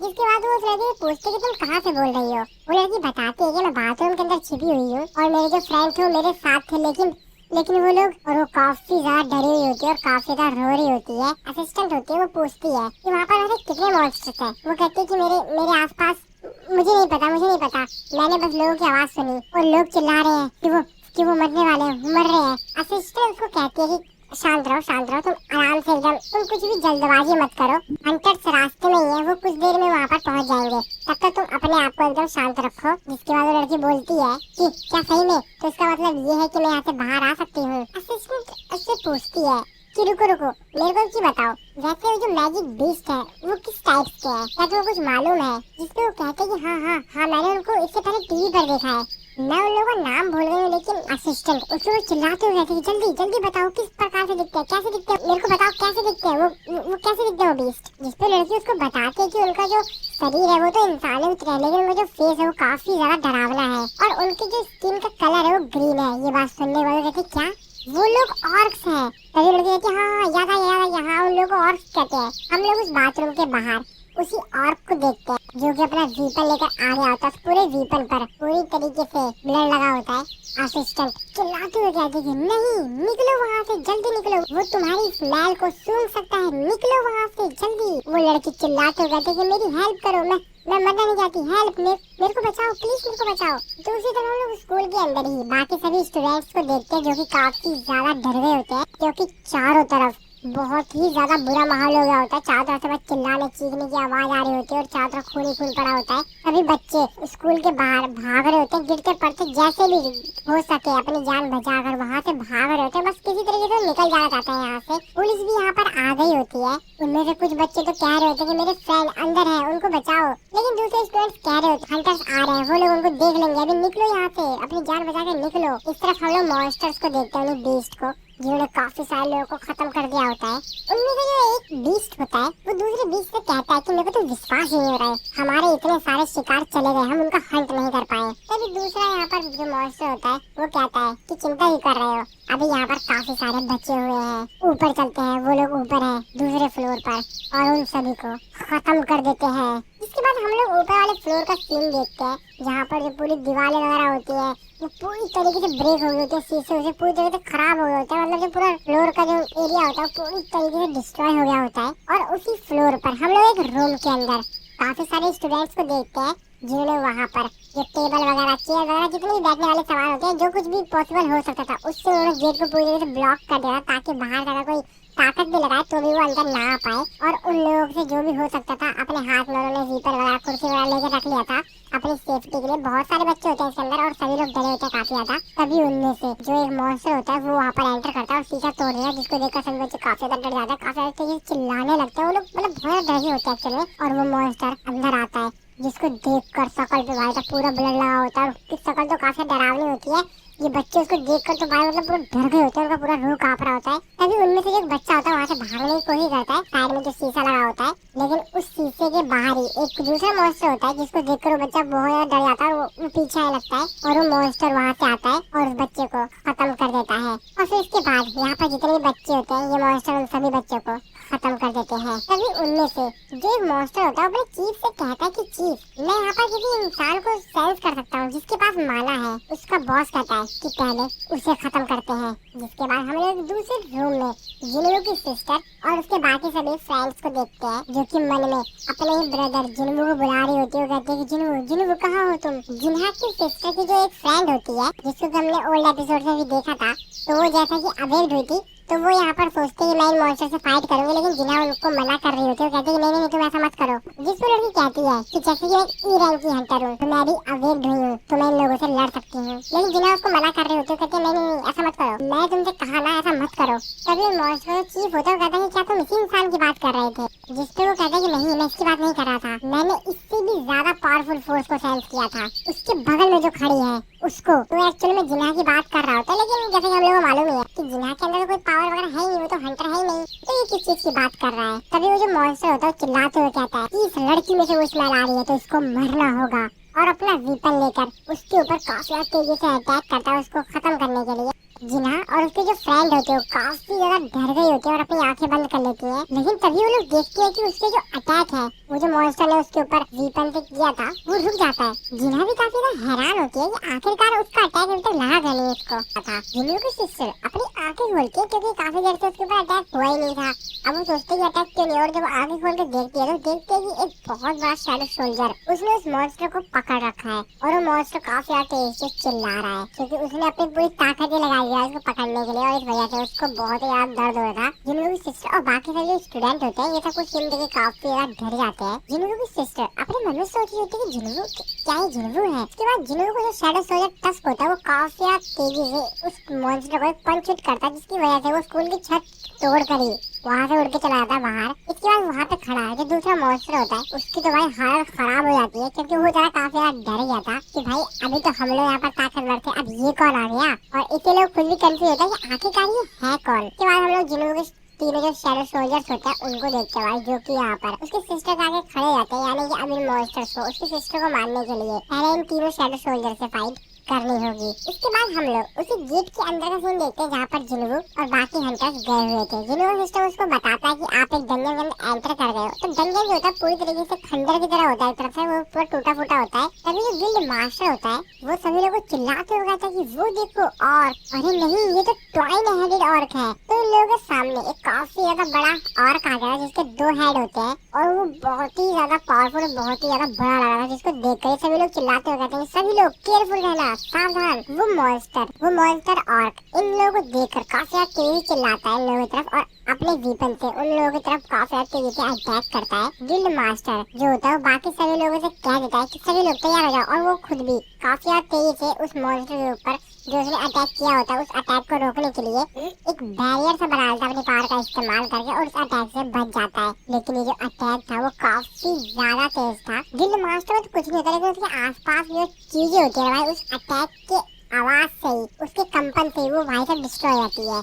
तो इसका अटैक जो था वो काफी ज्यादा पावरफुल था। ठीक है, बाकी सभी जो हंटर्स होते हैं वो भी कहते हैं हाँ ठीक है हम लोग तैयार हैं, हम उसके ऊपर अटैक कर रहे हैं। और एक एक करके जितने बाकी सभी यहाँ पर हंटर्स होते हैं वो अलग अलग दिशाओं से उस मॉन्स्टर्स के ऊपर अटैक करते हैं। कोई उसकी आंखें के ऊपर अटैक करता है, कोई उसके पीछे पीठ पर अटैक करता है, कोई उसके पैरों पर अटैक करता है। इसी तरीके से हर तरफ से हर दिशाओं से उसके ऊपर अटैक किया जाता है और उसको काफी जख्मी कर दिया जाता है। वो मॉन्स्टर काफी तेजी से चिल्ला रहा होता है क्योंकि भाई इतने सारे अटैक होंगे तो उसकी तो हालत। और फाइनली थोड़े समय के बाद ये लोग उस मॉन्स्टर को हरा देते हैं और वो मॉन्स्टर को खत्म कर देते हैं। गिल्ड मास्टर बाकी सभी लोगों से कहता है बाकी सभी लोग फटाफट एक जगह पर आओ। वो सभी लोगों से कहता है कि चीजें जो है वो काफी बेहतरीन नहीं दिख रही है। मुझे मालूम है कि ये जो रेड है वो इतनी भी ज्यादा इजी नहीं होने वाली है, लेकिन यार मैंने तो खुद भी ये एक्सपेक्ट नहीं किया था कि हमारा गेट के अंदर एंटर करते ट्वाइन हेडेड ऑर्क से लड़ाई हो जाएगी। आप लोगों को मालूम है कि जो ट्वाइन हेडेड ऑर्क होते हैं वो उनका एक दूसरा नाम भी होता है, आप लोगों को उसका नाम पता है? जिसपे जिन्हों कहता है कि ग्रेव कीपर, जिसकी बात सुन के वो कहता है हाँ सही कहा तुमने। इन लोगों को जो डंजन के बॉसेस होते हैं उनके द्वारा मैनेज किया जाता है, लेकिन मेरे एक्सपीरियंस के हिसाब से अगर हम किसी डंजन के अंदर एंटर कर रहे हैं और एंटर करते ही डबल हेडेड ऑर्क से सामना हो जाए तो शायद आपका सामना हो सकता है आर्मी ऑफ अनडेड से। तभी उनके साथ आया हुआ जो एक हंटर होता है चिल्लाते हुए कि बॉस आपने अभी सिर्फ बात की थी, ये लोग तो सही में यहाँ पर आ गए हैं। अब ये सब कुछ देख के बाकी सभी जो लोग होते हैं हंटर्स होते हैं वो भी काफी ज्यादा हैरान हो जाते हैं। वो कहते हैं कि अब हमको क्या करना चाहिए, क्या हम लोगों को अटैक करना चाहिए? अब ये देख कर तो भाई जो उनका बॉस होता है उसकी भी आंखें फटी फटी रहती है कि अभी तो सिर्फ बात ही करता है, अभी ये कहाँ से आ गए जल्दी। इसके बाद हम लोग सामने काफी सारे अनडेड सोल्जर्स को देखते हैं जो की काफी ज्यादा तादाद में आए हुए थे। उनमें जो हंटर गर्ल होते कहते हैं ये जो काफी अजीब हो रहा है। गिल्ड मास्टर कहता है कि लेकिन ये लोग वापस भी जा रहे हैं। अब मुझे भी कुछ भी समझ नहीं आ रहा है कि आखिरकार ये लोग पीछे भी जा रहे हैं। जिन्हों जो कि बेचारा पीछे खड़ा होता है वो अपने मन में सोच रहा होता है कि यार मुझे बोला गया था कि एक हाई टायर ए रैंक का डंजन है, मैं इस डंजन के अंदर काफी सारी एक्सपेक्टेशंस के साथ आया था, लेकिन यहाँ का नजारा देखकर मेरी सारी एक्सपेक्टेशन खत्म हो गई। लेकिन एक मिनट मैं यहाँ पर कुछ सेंस कर सकता हूँ, क्या ये तभी जिन्हों इन लोगों से कहता है कि एक अर्जेंट मैटर आ गया है, मेरे को यहाँ से जाना होगा इसी वक्त। ये बात सुनने के बाद गिल्ड मास्टर किस चीज के बारे में बात कर रहे हो? तुम जानते हो कि तुम्हारे बिना हम लोग खतरे में आ सकते हैं, तुम्हें जानते हो। इसके बाद जिन्हों शांत होता है उससे कहता है ठीक है तो ठीक है, अगर ये बात है तो मैं यहाँ पर किसी ऐसे को बुला देता हूँ जो कि मेरी तरह ही है, वो यहाँ की सिचुएशन को संभाल लेगा। ये तुम्हारे और तुम्हारे जो बाकी हंटर्स हैं उन लोगों की यहाँ से बाहर निकलने में मदद करेगा और तुम लोगों को कोई भी दिक्कत नहीं होगी, वो सब कुछ संभाल लेगा यहाँ पर। जिसकी बात सुनकर गिल्ड मास्टर कहता है क्या ये मिस्टर जिन्हों, क्या ये वही एंट मॉन्स्टर है जो कि जेजू आइलैंड के रेड पर था? तो एक्चुअल में जिन्हों ने यहाँ पर अपने सबसे पावरफुल शैडो सोल्जर बेरू को समन करता है, जिसको देखकर बाकी सभी जो हंटर्स होते हैं यहाँ पर उनके जो हाथ खराब होते हैं वो तो डर जाता है भाई काफी ज्यादा। जिनकी शक्ल देखकर जिनको कहता है कि मुझे लगता है कि मेरे को इसका इंट्रोडक्शन देने की कोई भी जरूरत नहीं है, तो ठीक है अभी उसी वक्त से ये तुम्हारा ख्याल रखेगा। जिन्हों अपने शैडो सोल्जर बेरू को ऑर्डर देता है और उससे कहता है कि इंसानों की रक्षा करना, जिसके बाद बेरू जिन्हों से बोलता है कि बाकी लोग का क्या करना है। तो एक्चुअल में बेरू इन हंटर्स को छोड़ के बाकी सभी जो यहाँ पर थे, यानी जो मॉन्स्टर्स वगैरह थे या जो अनडेड आर्मी थी, उनकी बात कर रहा था। तो जिनको कहता है कि जैसा करते हो वैसा करो। इसकी बात सुनकर बेरू काफी तेजी से दहाड़ मारता है और उसकी दहाड़ इतनी ज्यादा तेज होती है, यहाँ पे खड़े जो पीछे हंटर्स होते हैं वो बेचारे खुद बहुत ज्यादा डर जाते हैं। वो कहते हैं कि क्या ये उसमें उसके साइड में खड़े जो हंटर होती है वो उससे कहते हैं कि तुम पागल हो गए हो क्या, तुम इसी के सामने मुंह खोल रहे हो, शांत रहो। जिन्हों यहाँ पर अपने बाकी जो एंट मॉन्स्टर्स होता है उनको भी समन कर लेता है, जिसके बाद वो गिल्ड मास्टर से कहता है कि शायद 20 शैडो सोल्जर्स काफी होंगे, है ना। इसकी बात सुन के गिल्ड मास्टर चीफ होता है कहता है वेट तुम अब जा रहे हो, तुम्हें क्या लगता है तुम्हारे चले जाने के बाद ये जो तुम्हारे मॉन्स्टर्स है ये उनको हरा देंगे, तुम ऐसे कैसे उनको छोड़ जा सकते हो, और हम इन मॉन्स्टर्स के ऊपर डिपेंडेंट नहीं रह सकते। जिसके बाद जिन्होंने कहता है ठीक है, अगर तुमको पसंद नहीं है तो यहाँ से जाने से पहले मैं इन लोगों को डिसमिस कर देता हूँ, अपने साथ में कोई दिक्कत नहीं है। लेकिन मेरे को नहीं लगता कि इस डंजन को तुम अच्छे से क्लियर कर पाओगे अकेले अपने दम पर। गिल्ड मास्टर कहते हैं हाँ ठीक है। अब भाई जिन्हों इतना गुस्से में बोल रहा था कि वो बेचारे खुद ही डर गए काफी ज्यादा। जिन्हों यहाँ पे शैडो एक्सचेंज स्किल का इस्तेमाल करके यहाँ से जाने की कोशिश करता है, लेकिन वो तो एक्चुअल में जिन्हों की जो शैडो एक्सचेंज स्किल था उसका दोबारा से इस्तेमाल करने के लिए जिन्हों को यहाँ पर थोड़े समय के लिए वेट करना होगा। तो जिन्हों को यहाँ पर लगभग 1 घंटा 42 मिनट तक वेट करना होगा, जो की काफी ज्यादा टाइम है यार। और जिन्हों ये सिस्टर है वो खतरे में है। हालांकि जिन्हों के जो शैडो सोल्जर्स है वहाँ पर 3 वो उनको संभाल लेंगे, लेकिन बाई चांस अगर उनसे ज्यादा पावरफुल कोई मॉन्स्टर आ गया वहाँ पर तो नहीं संभाल पाएंगे, उनकी भी एक लिमिट है, और अगर उनकी लिमिट से ज्यादा कोई पावरफुल मॉन्स्टर आ गया तो दिक्कत हो सकती है। इसी बात का जिन्हों को डर था और इसलिए जिन्हों अपने सिस्टर के पास जल्द से जल्द जाना चाह रहा था। जिन्हों कहता है डैम इट, आखिरकार अभी क्यों, और हरदम ये सब कुछ ऐसे समय पे क्यों होता है। इसके बाद जिन्हों वहाँ से काफी तेजी से बाहर जाने लगा था जंगल से, तो गिल्ड मास्टर जो होता है वो कहता है कि ये तो सही में हमको छोड़ के चला गया। दूसरा हंटर कहता है कि बॉस वैसे हमको क्या करना चाहिए। गिल्ड मास्टर कहता है कि रुको शांति रखो, मैं सोचता हूँ यार। जिन्हों काफी तेजी से डंजन से बाहर जा रहा था, तो जिन्हों का प्लान ये था कि वो इस जो गेट है वहाँ से डायरेक्टली बाहर चला जाएगा, अगर कोई भी मॉन्स्टर या कोई भी उसके रास्ते में आता है तो आज वो निपटेगा। और जिन्हों काफी ज्यादा गुस्से में था और काफी तेजी से वो डंजन में बाहर जाने की ट्राई कर रहा था। जिन्हों अपने मन में सोचते कहता है कि वो काफी तेजी से जिन्हा के जो सोल्जर्स है उनकी तरफ से सिग्नल आ रहे हैं, वो जल्द से जल्द जिन्हा के पास जाना होगा। मेरे को काफी ज्यादा बैड फीलिंग आ रही है। जब जिन्हों आगे आ रहा था तभी रास्ते में देखा काफी सारे अनडेड मॉन्स्टर उसके सामने आगे होते हैं, और उनकी जो संख्या होती है बहुत ही ज्यादा होती है। जिन्होंने उन लोगों पर चिल्लाते हुए कहता है कि मेरे रास्ते से हट जाओ, और उन लोगों पर अटैक करने के लिए काफी ज्यादा तेजी से बढ़ रहा होता है ताकि उन लोगों को निपटा कर वो यहाँ से बाहर जा सके। लेकिन तभी जिन्हों रुक जाता है। जिन्हों क्या देखता है, जिन्हों देखता है कि असल में यहाँ पर जो पूरी जो अनडेड ऑफ आर्मी होती है वो अपने घुटनों के ऊपर बैठ जाते हैं, जिसको देखकर जिन्हों कहता है एक मिनट ये यहाँ पे ये क्या चल रहा है। जिन्हों अपने मन में सोचते कहता है ये लोग मेरे सामने अपने घुटनों के ऊपर बैठ गए हैं, क्या सिर्फ इसलिए क्योंकि मैं हाई क्लास नेक्रोमैंसर हूँ और इसकी वजह से मेरे पास एबिलिटी है कि मैं अनडेड को कमांड दे सकूं। तो जिन्हों को भी इनके ऊपर अटैक करने का कोई फायदा नहीं है, और इसलिए जिन्हों अपने फ्लाइंग शैडो सोल्जर कैजल को समन करता है, और एक आवाज में कैजल यहाँ पर आ जाता है। जिन्हों काफी तेजी से एक काफी हाई जंप मारता है और डायरेक्टली कैजल के ऊपर जाकर बैठ जाता है। इसके बाद हम लोग डंजन के बाहर का सीन देखते हैं, जहाँ से जिन्हों बाहर आ जाता है। तो एक्चुअली में वही गेट था जहाँ से जिन्हों और उसके जो बाकी जो हंटर्स थे वो एंटर हुए थे। तो जिन्हों उस चीज से बाहर आ जाता है, तो गेट के बाहर ऑब्वियसली लोग भी होंगे। लोग से कुछ देखे काफी हैरान हो जाते हैं। भाई वो फोन से अपने फोटो ले जाते हैं, वो कहते हैं वो देखो क्या वो साम जिन्हों है। और जिन्हों अपने शैडो सोल्जर कैजल के ऊपर बैठकर वहाँ से उड़ के चला जाता है, और यहाँ पर लोग फिर उसको देखते रह जाते हैं। और कैजल इतना ज्यादा बड़ा था जिसको देखकर भाई जो लोग होते हैं तो काफी ज्यादा हैरान हो जाते हैं, क्योंकि उन लोगों ने शायद इतना बड़ा मॉन्स्टर पहले कभी देखा होगा, और वो भी कंट्रोल मॉन्स्टर, क्योंकि जिन्होंने इसको कंट्रोल कर रखा है ना। जिन्होंने अपने शैडो सोल्जर कैजल से कहता है कि मेरे को मेरी सिस्टर के पास ले चलो, जितनी जल्दी हो सके उतनी जल्दी। कैजल भी काफी तेज जिन्हों की सिस्टर की तरफ जाने लगता है। इस तरफ हम लोग जिन्हों के स्कूल का सीन देखते हैं, यहाँ पर जिन्हों जो शैडो सोल्जर्स थे वो मॉन्स्टर्स को खत्म कर रहे होते हैं, देखकर बाकी सभी जो बच्चे होते हैं बेचारे काफी डर गए होते हैं, क्योंकि वो बेचारे कंफ्यूज हो गए होते हैं कि आखिरकार ये जो मॉन्स्टर्स है वो हमको बचा क्यों रहे हैं। और जिन्हों जो शैडो सोल्जर्स होते हैं वो बाकी सभी मॉन्स्टर को काफी अच्छी धुलाई करते हैं और उनको खत्म कर देते हैं। जिन्हों की सिस्टर उस मॉन्स्टर से पूछती है कि क्या जिन्हों यहाँ पर आ गया। जिन्हों और वो जिन्हों चिल्लाते, लेकिन वहाँ पे कोई भी नहीं आता है। जिन्हों आगे आने की कोशिश करती है, लेकिन यहाँ पे जो जिन्हों का शैडो सोल्जर होता है वो उसको रोक रोक देता है उसका रास्ता। वो कहता है कि रुको, उधर देखिए। तो वो गेट की तरफ इशारा करता है और कहता है कि अभी और भी मॉन्स्टर्स हैं। इस एपिसोड की शुरुआत में हम लोग दूसरी जगह का सीन देखते हैं जिसमें इन सभी मॉन्स्टर का जो बॉस होता है उसको दिखाया जाता है और इसके ऊपर जो बैन लगा हुआ था वो पूरी तरीके से अब खत्म हो चुका है। तो ये जो आर्क मॉन्स्टर का बॉस है उसका नाम ग्रॉक्टर है, जो कि रेड ब्लेड ट्राइब का चीफ है। जिसके बाद ग्रॉक्टर बोलता है कि मैं ग्रॉक्टर, रेड ब्लेड ट्राइब का चीफ, और मुझे अब कोई भी नहीं रोक सकता।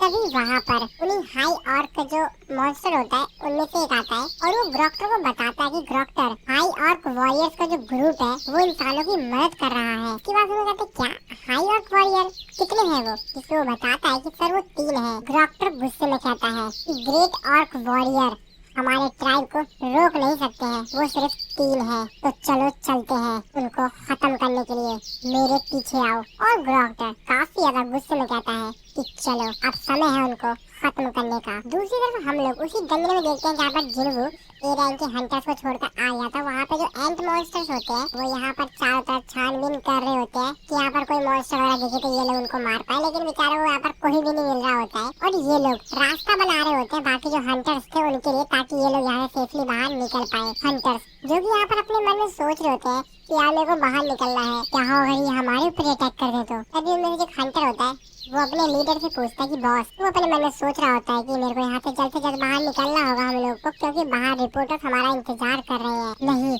मैं इन छोटे मोटे और थोड़े से सामान बीच से डर नहीं सकता हूँ और इनसे डर कर मैं अपने रेड को रोक दूँ, ऐसा नहीं हो सकता है, मेरे को ये करना ही होगा। और ऐसा कहने के बाद जैसे वो जो एंड मॉन्स्टर होता है उसके पास जाता है ये बोलने के लिए, वो बेचारा उसकी शक्ल देखकर, उसका शरीर देखकर इतना ज्यादा घबरा जाता है कि उसकी बोलती बंद हो जाती है। वो अपने मन में सोचता है अरे बाप रे, इसने तो मुझे डरा ही दिया।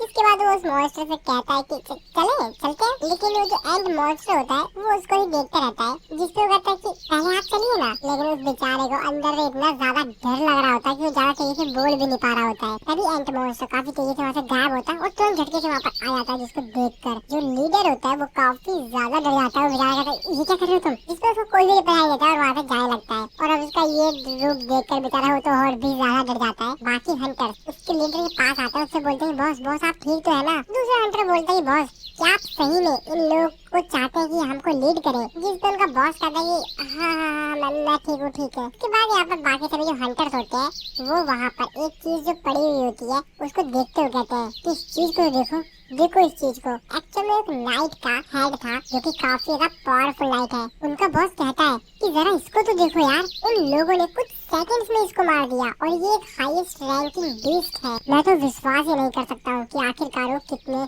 ज्यादा ताकतवर है। बाकी सभी जो हंटर्स होते हैं वो आगे चले जाते हैं। उनमें से जो बाकी हंटर्स जा रहे होते हैं उनमें से एक हंटर कहता है बॉस चलिए बाहर चलते हैं। जिसका बॉस कहता है ठीक है। और इस तरफ हम लोग जिन्हों की सिस्टर के स्कूल में देखते हैं जहाँ पर जो जिन्हों के शैडो सोल्जर्स थे उन लोगों ने यहाँ पर बाकी मॉन्स्टर्स को तो मार देता, लेकिन ग्रॉटर यहाँ पर आता है और उसको चैलेंज करता है और अपनी स्वॉर्ड उनकी तरफ देखते हुए कहता है आओ लड़ो मेरे से। बाकी सभी जो मॉन्स्टर्स बचे हुए होते हैं वो ग्रॉटर यानी अपने बॉस को काफी ज्यादा उत्साह दे रहे होते हैं। कहते हैं ग्रॉटर फुल भाई जोश दे रहे होते हैं। बेचारे का भी पता नहीं भाई पिटने वाला ये चाहने भाई तुम सर पे चढ़ा रहे इसको। जिसके बाद ग्रॉटर जिनको जो शैडो सोलर टस्क होता है उससे कहता है कि जो ऑर्क के शरीर पर जो टैटूज होते हैं वो सिंबलाइज करते हैं, वो दर्शाते हैं कि उस ऑर्क ने कितनी ज्यादा बैटल जीती है। और इससे ये प्रूव होता है कि आखिरकार कितने सारे वॉरियर्स को किल किया गया है और कितना ज्यादा ताकतवर है वो ऑर्क। और तुम लोगों के शरीर को देखकर लगता है कि तुमने कुछ को तो मारा ही है, तो चलो ठीक है, तुम अपना जितना बेस्ट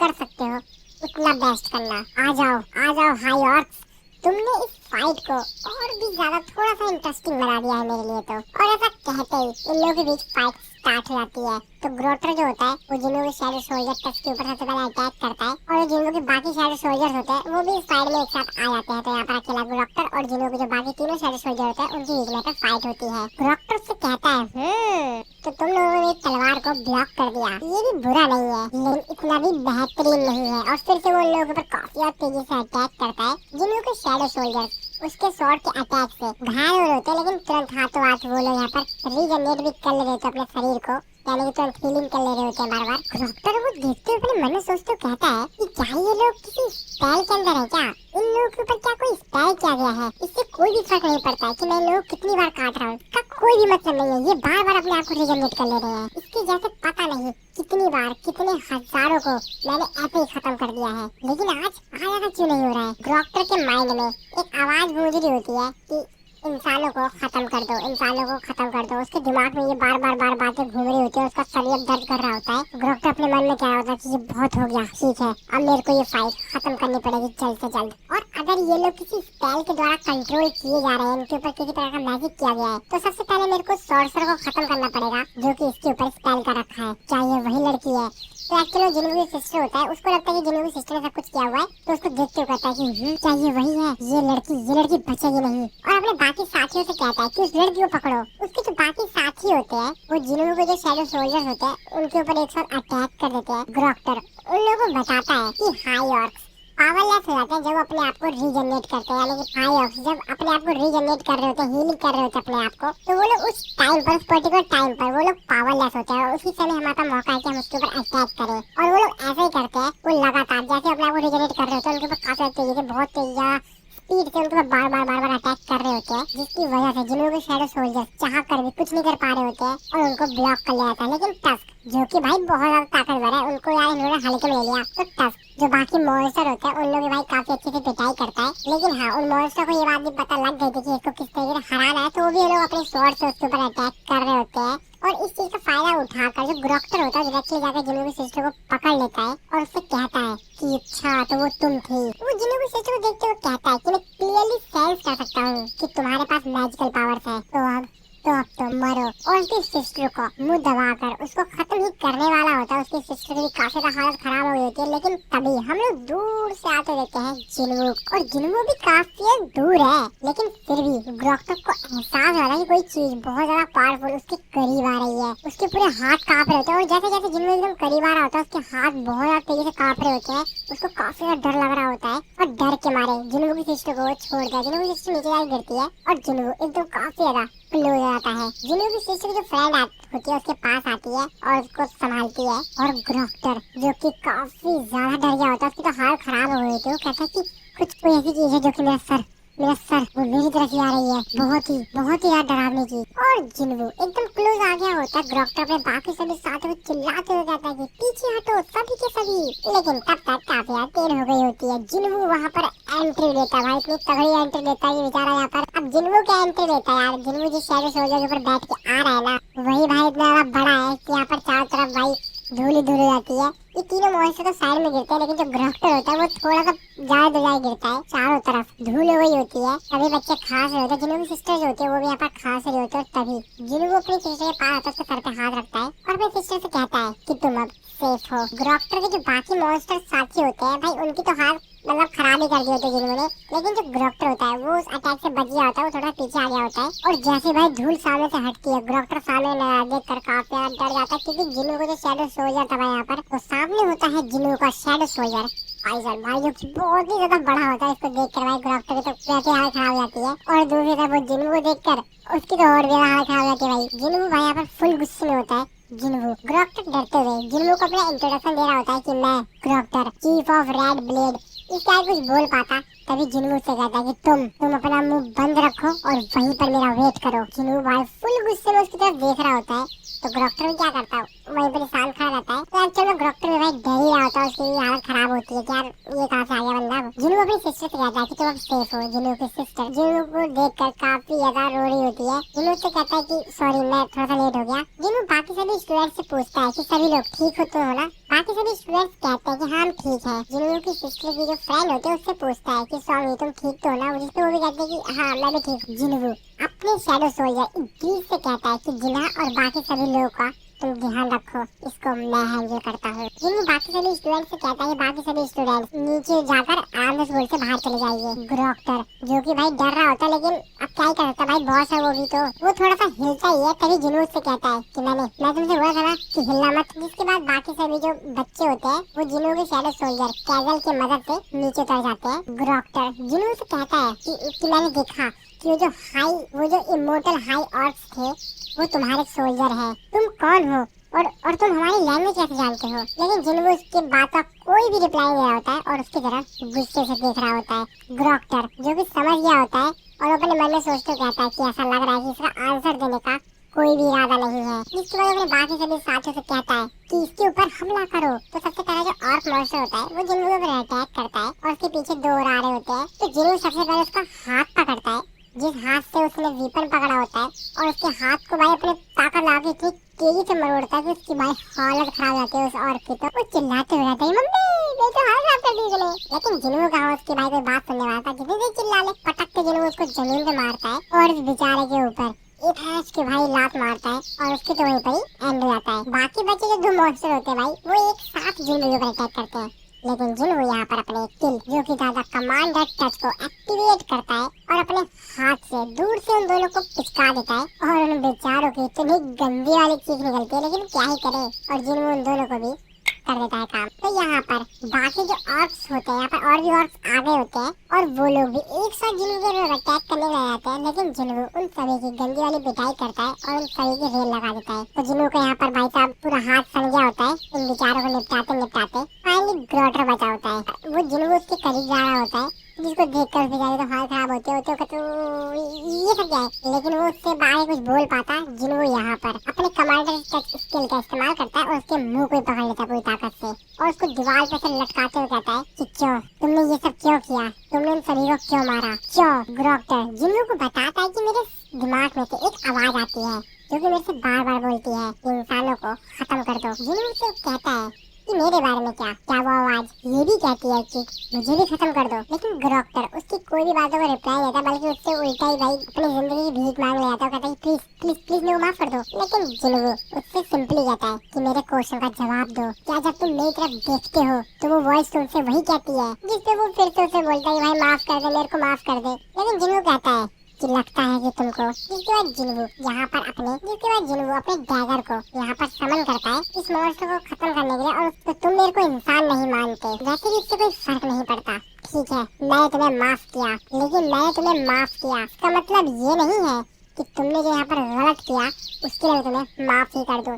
इतनी आसानी तुम नहीं बचोगे। और सीरियसली यहीं पे कट होता है। इसके बाद हम लोग फिर से उसी डंजन को देखते हैं जहाँ पर जिन्हों बाकी सभी हंटर्स को अपने शैडो सोल्जर के साथ छोड़कर आया था। बाहर अभी भी लोग उनका इंतजार कर रहे होते हैं। डंजन के अंदर जो एक हंटर होता है वो जिन्हों के एंड मॉन्स्टर से बोलता है कि वैसे तुमको क्या मालूम है कि ये बंदा कितना ज्यादा वैल्यूएबल होगा। तो एक्चुअली वो शायद किसी मॉन्स्टर की बॉडी लेकर आया था पूछने के लिए, लेकिन वो एंड मॉन्स्टर होता है भाई उसकी बॉडी को खा जाता है और उल्टा उसको घायल कर देता है और उसके कंधे पर चोट लग जाती है और ब्लड निकलने लग जाता है। लेकिन तभी वहाँ पर बेरू आता है और उस मॉन्स्टर को शांत करता है और उससे कहता है कि ठीक है तुम जाओ। और बेरू यहाँ पर अपनी हीलिंग एबिलिटी का इस्तेमाल करके उस हीलर को हील कर देता है, जिसको देखकर वो तो काफी हैरान होता है। फिर वो बेरू को थैंक्स बोलता है और कहता है भाई इसकी हीलिंग मैजिक आखिर किस तरीके से एक समन बीस्ट मेरे से भी बेहतर हीलिंग कर सकता है। बेरू उनसे कहता है कि आ जाओ। ये लोग जब एक रूम में एंटर करते हैं तो वहाँ पर एक दूसरा ही मॉन्स्टर होता है। तो अनडेड जो मॉन्स्टर्स थे उनका जो लीडर होता है वो था एक्चुअली वो, जिसको देखकर बाकी सभी जो हंटर्स होते हैं भाई उनकी तो हालत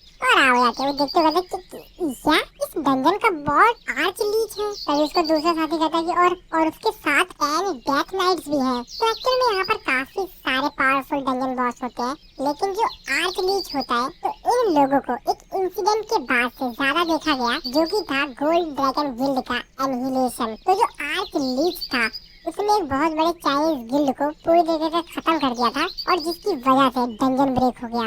लेकिन ल्यू जिंगांग की वजह से उस खतरनाक सिचुएशन को हैंडल कर लिया गया। लेकिन एक स्ट्राइक स्क्वाड जिसके पास सिर्फ ए रैंक के हंटर्स है, वो भी इस बॉस से मुकाबला ये तो किसी भी तरीके से मुमकिन ही नहीं है। तभी दूसरा हंटर अपने बॉस से पूछता है कि बॉस अब हमें क्या करना चाहिए। तभी दूसरा हंटर चिल्लाते हुए कहता है कि उन लोगों के पीछे और भी मॉन्स्टर्स हैं। जिसकी बात सुन के उनका बॉस कहता है कि अरे नहीं, ये अनडेड हमको ही खा जाएंगे, जल्दी जल्दी इस डोर को ब्लॉक करो। तभी वो जो एरन का हीलर होता है हाँ ठीक है सर, और वो अपने मैजिक पावर का इस्तेमाल करके यहाँ पर एक सेक्रेट शील्ड बना देता है। तो इनका जो लीडर होता है वो अपने मन में सोच रहा होता है कि हम लोगों के पास कोई भी ऑप्शन नहीं है और मुझे नहीं लगता कि हम लोग यहाँ से जिंदा भी वापस जा पाएंगे बिना जिन्हों के। तभी वो हंटर जो कि अपनी मैजिक पावर का इस्तेमाल करके वहाँ पे शील्ड बनाया था, कहता है बॉस जिस तेजी से ये लोग इसके ऊपर अटैक कर रहे हैं मेरे को लगता है कि हम लोग 5 मिनट से ज्यादा टिक पाएंगे। लेकिन तभी वहाँ पर एंट्री होती है बेरू की। बेरू को देखते ही वो जो अनडेड मॉन्स्टर का जो बॉस होता है वो कहता है कि तू बास्टर्ड तो तुम ही हो,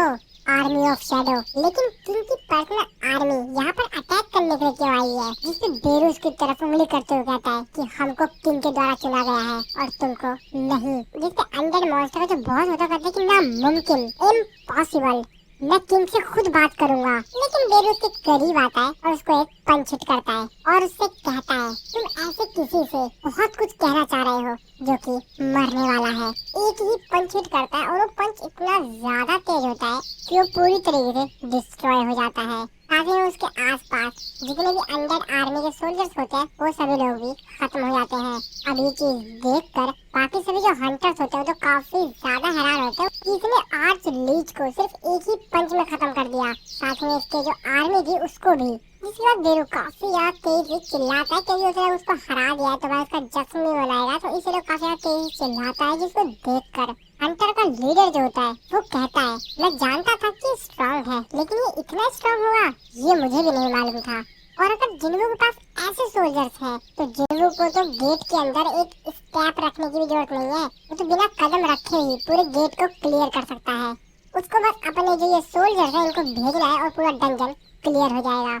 अगर जिन्वू अपने आर्मी के सिर्फ आधे हिस्से को भी बुलाए तब भी जिन्वू की जो वो आर्मी होगी वो बाकी जो मेजर गिल्ड है उससे बहुत ही ज्यादा पावरफुल होगी। अब मुझे एग्जैक्टली नहीं मालूम कि आखिरकार वो कितना ज्यादा ताकतवर है। तभी उन्हीं हंटर्स में से जो एक हंटर होता है वो कहता है कि बॉस हमको इस समय को गंवाना नहीं चाहिए, हमको जिन्वू की गिल्ड को एक्वायर कर लेना चाहिए।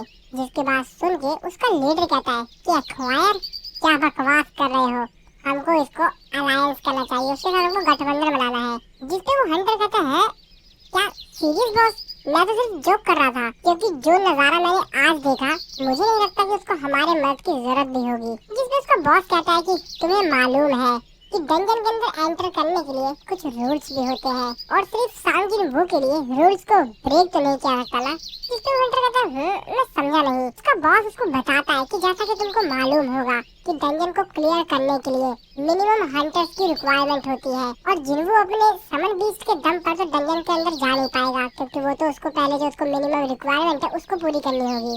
और ये रूल काफी ज्यादा स्ट्रिक्ट है, कोई भी इस रूल को तोड़ नहीं सकता है। जो बेसिक रिक्वायरमेंट्स है उसको तो फुलफिल करना ही पड़ेगा ना। जिससे वो हंटर कहता हो मैं समझ गया बॉस, वो इतना ताकतवर होगा कि वो डंजन को अकेला ही अपने दम पर क्लियर कर सके, लेकिन उसको अंदर जाने के लिए, लेकिन उसको डंजन के अंदर एंटर करने के लिए मिनिमम हंटर्स की रिक्वायरमेंट्स तो होगी ही। ये तो हमारे लिए विन विन सिचुएशन हो गई ना, लेकिन फिर भी हमको उसको मनाना तो पड़ेगा ही ना।